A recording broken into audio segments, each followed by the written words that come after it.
What's up, everyone? As the second eviction draws nearer and nearer, Frenchie is grasping at straws at one final attempt to stay in the house. I'm sure he wouldn't tell himself that, but we can see what he's up to. Welcome to your live feed update. We started the day with Derek F in bed, sort of just talking about how much he's missing certain things, yada yada yada. But then the entertainment started, and he sort of walked into the other bedroom, and he was talking to Xavier, and basically they staged like a mock sort of fight. It wasn't like a fight as in like where they staged it as gameplay. It was like a sort of an actual funny one where he started like popping off at him just as a joke, and then Xavier went back to him. Christian was like holding Xavier back, hold me back, and then Brittany and Arzo were holding Derek F back. Very funny, guys. I can't do it justice by explaining it, but you guys should definitely check it out. It happened yesterday morning on the feeds. So very funny moment there. Derek F was also talking to Frenchie about the prospect of actually not heading home this fast should he leave the house on Thursday night. He believes that. Well, he doesn't think that. Or Derek F doesn't think. I feel like Frenchie probably thinks that in his head, like there's probably a chance he'll be staying. But Derek F said, there might be something where you get up onto the stage with Julie and you have to spin a wheel or whatever like that. But we all know Travis didn't have to do that. And also, it's very unlikely, I would say 100% unlikely, that there is going to be a pre-jury battle back. No, I said pre-jury. Travis has already been spotted taking selfies with fans in like the airport and stuff like that on his way back to Hawaii. So Travis would have been in sequester if there was going to be a pre-jury battle back. So it's pretty much safe to say there's not going to be one of those. However, a jury battle back is not off the cards yet. Not saying it's definitely going to happen, but it's certainly not off the cards yet. Brittany did announce that she was going to take the day to basically do a campaign and basically speak to people one-on-one for her vote.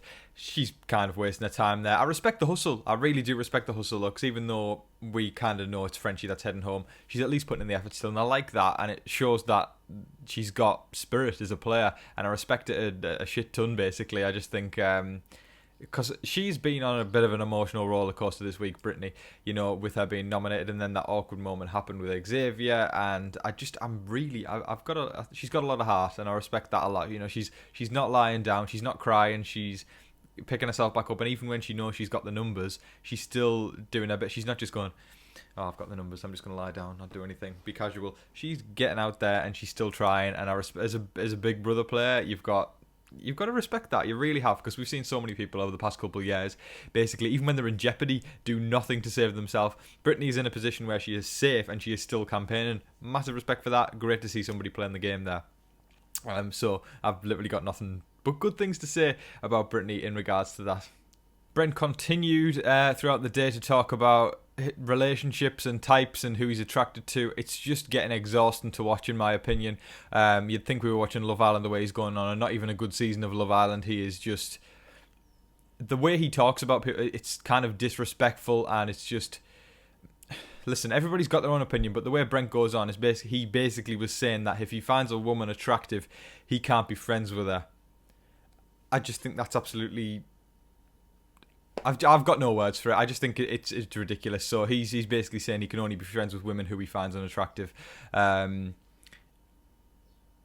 lost for words, guys. I actually am. Brent is just, I would say the gift that keeps on giving, but it's like a bad gift, that you open up and you're like, oh God, and then it's like pass the parcel, where you just open the next layer and there's worse and worse stuff that comes out every single time. The mind boggles. It really does, guys. I'd love to hear your thoughts on the way Brent's going on, because he's not even talking about game half the time. He literally just goes from room to room, latching onto different people to tell them about who he's attracted to and what he doesn't find attractive, and and how, again, he can't be friends with women that he finds attractive. Very random from Mr. Brent. Very random.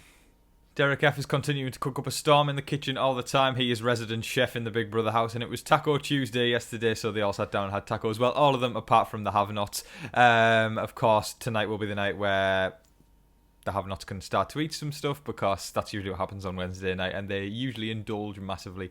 But obviously they couldn't indulge in Taco Tuesday. Literally, guys, I don't know if you all are all the same, but every single time a Taco Tuesday happens in Big Brother since 2019 now. It's crazy that was that long ago. 2019, with Christy versus Nick on Taco Tuesday night. That's all I can think of when Taco Tuesday is brought up. I can't even believe that. I nearly said 2020 there, and it was last year, but that feels crazy that BB21 was 2019. Time flies, guys. I was tweeting yesterday on my Twitter account, that's where you tend to tweet, that it's been, well, yesterday was 3 years since Rockstar kicked off at Brett about her daughter's birthday and disgusting and all sorts of stuff. I was messaging a friend and we were like, 3 years ago? It's crazy. It's nuts that was 3 years ago. I mean, time just flies, guys. Unbelievable.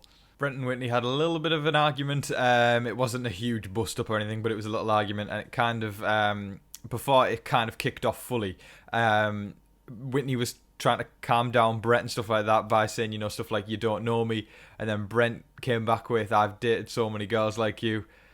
This guy is just, it's everything about dating to him.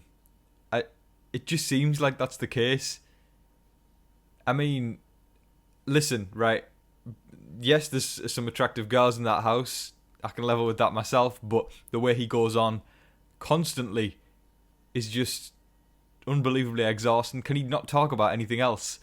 Or literally, I'm watching people just, even on the outside, like a lot of people on Twitter and stuff, everyone's kind of just turned against Brent now, and a lot of the house are as well. I will get onto this shortly, but a lot of people seem to want to be targeting Brent next week. But it's just the constant talk of all this. Like, can't you just level with someone as a human being rather than how attractive they are for a second? I'm going to stop ranting about Brent now, because I do try and be as objective as possible here, guys, but it's just sometimes people's behaviour just... You have to address it, when I'm talking about this sort of stuff, because I could just swerve around it and totally look like I'm ignoring it, but just the way he goes on isn't really acceptable in my opinion, so there's that on that. But anyway, he was then talking later about floaters to Arza, and I don't really think he understood the proper definition, so Arza was telling him about what's the difference between floaters and coasters. And obviously you guys will know that if you're Big Brother fans. Well, I would assume so. I'm going to put a bet on most of you will know what the difference between floaters and coasters are. But anyway, he didn't seem to really like getting told, about essentially getting schooled. I think he feels like it's kind of someone talking down to him when it's not. Azza was just helping him out and telling him what the difference between a floater and a coaster was. Yet, even though he seemed very displeased when Azza was telling him, he then later went to tell Alyssa about it. I think there was a couple of other people there, but he was happy to... He was not happy to receive the schooling, but he was happy to be dishing out the information later. This guy is just... Yeah. I'll say nothing more on this one, guys. Sarah Beth of the King's team is contemplating whether or not she should win Head of Household this week. At first, she was like, yes, I've got to go for it. I've got to go. And then all of a sudden, she kind of had this realisation. I was watching it when she was talking to the camera, and she was saying, look, the Kings are now aligned with the Queens, and the Kings are also now aligned with the Aces. And she sort of feels like it's probably the best idea for her not to win Head of Household now, because she doesn't want to betray someone on week 3. She feels it's too early for that. Now, that kind of did come across as floating. I'm not going to say coasting, because I respect her enough to say floating. And I do like Sarah Beth a lot. And I do feel like she's the sort of person to make moves later down the line, which I can respect. But I think it's a sugar-coated way of saying she's floating. But I'm not against her. She's one of my favourites, 100% in there. So, yeah, let's see how that one goes. But she said she's going to run it past Kyland to see what he thinks, because Kyland is her ride or die, and he's the only person that she's going to spill all of her information to, because if you have someone like that in the Big Brother house, it's obviously going to be very beneficial. And that's who Kyland is to her.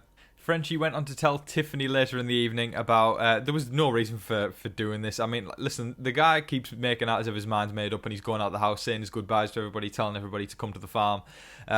He still seems to be trying to stay in. It's very... We know it's Frenchie. We don't know which way it's going to go. But he was telling Tiffany that Hannah was the person who exposed the Girls' Alliance to Brent, which we know isn't true. It was totally Frenchie who actually told Brent about that with the whole French kisses thing. He just seems to be trying to pin blame on anyone that's not him at this point. Maybe not Derek F, because they're very tight. But yeah, he was throwing Hannah under the bus totally there. I don't know if Tiffany bought it. But yeah, that's Frenchie for you guys. And how can we expect anything else?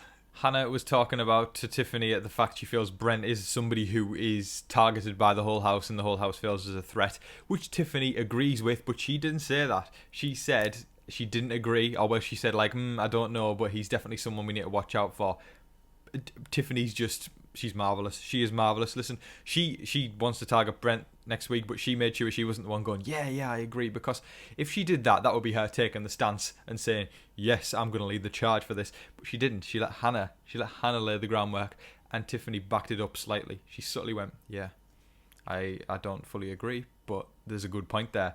And that just shows how masterful Tiffany is. She is genuinely a mastermind in the making. I'm not even joking. She is just unbelievably incredible to watch. If she wins this season and continues going the way she is, or it gets even better, I do think she will be up there as one of the greatest winners of all time. She is just marvellous to watch. But anyway, Claire joined them later and was saying that Alyssa is somebody they've got to look out for as well. All three of them agreed. And they said, maybe Alyssa's not the person who needs to go just yet, but we can get her out further down the line.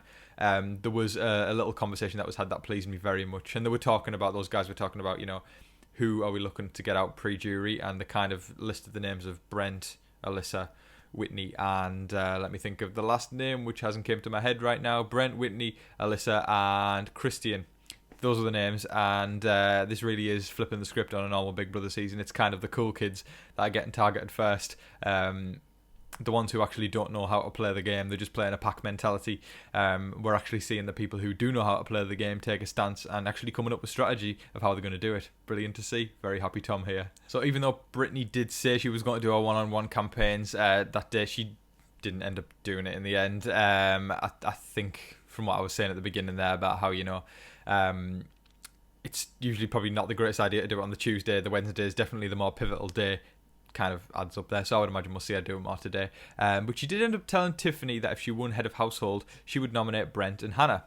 One side of that I understand, but one side of that I do not understand. Brent definitely is the viable option because a lot of the house are targeting him. Hannah doesn't really make sense at all. Hannah can be a number for Brittany because Hannah also doesn't like Brent and wants Brent out. She definitely needs to realise that, because many head of household reigns in Big Brother history have been messed up because somebody has nominated one side of the house with the other side of the house. Nominate two people from one side of the house, because if Brent comes down off the block, then the chances of Hannah going home are more likely. Whereas if Brent and Whitney are on the block, say, you can pull one person down and then probably put another person from that side of the house up. And even if Hannah was to go up at that point, because Whitney's been up before or Brent's been up before, something like that, I would say the target on them will be bigger, because the head of household will have made their intentions clear that they want those or one of those two people, the initial nominees, out first. It's all very complex. It's Big Brother, guys. Expect the unexpected, but there you go. That's Brittany's plans if she becomes head of household next week. That is all of your live feed updates for today, folks. I thoroughly hope you all enjoyed watching. I had an absolute blast making it. As the evictions draw nearer and nearer, the game talk's getting more, and it excites me very, very much, guys. I'm just in a fantastic mood overall. But again, guys, thank you so much for watching. I appreciate every single last one of you. Please let me know your thoughts on the season in the comment section below. Just who your favourite house guests are, who your least favourite house guests are. Who do you want to see evicted this week? Who do you want to see win head of household this week? The answers are infinite, guys. There's so much we can talk about in regards to Big Brother. But again, guys, as I said, probably about 2 or 3 times now, thank you so much for watching. I hope you're all staying safe, staying positive, and staying healthy out there. Make sure that you are being kind to one another, guys. But in the meantime, please don't forget to like, share, comment, and subscribe. Do all of that stuff. But until your next live feed update, I've been your host, Tom Vasey. Good night.